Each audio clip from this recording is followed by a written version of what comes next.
At King's Cross this morning, officers were checking that passengers getting off this train were wearing face masks. Most do abide by the rules. This is our first trip on public transport for a little while, but there was everyone wearing them, weren't they? Yeah. Everyone wears them, mostly on the big trains, but the tube, there's a lot of people don't bother. No, I've got no problem with it at all. It's buses and trains. People tend to be okay, except children. Some passengers don't have to wear masks as there are medical exemptions. As part of a trial, transport staff are being accompanied by British Transport Police. Compliance is at about 90%.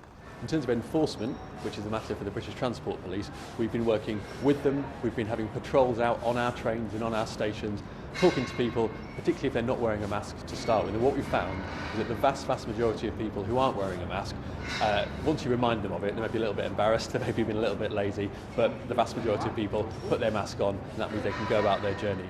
Public transport is mainly quiet, although transport operators say there are 5 times more passengers than the first lockdown, and there are still areas that do get busy.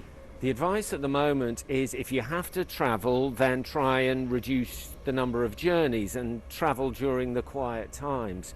So far, British Transport Police have reminded 67,000 people across the country about mask wearing. They've asked 4,500 people to leave the railway, and they've fined 141 passengers. The message for those who have to travel: wear a face covering. Tom Edwards, BBC London.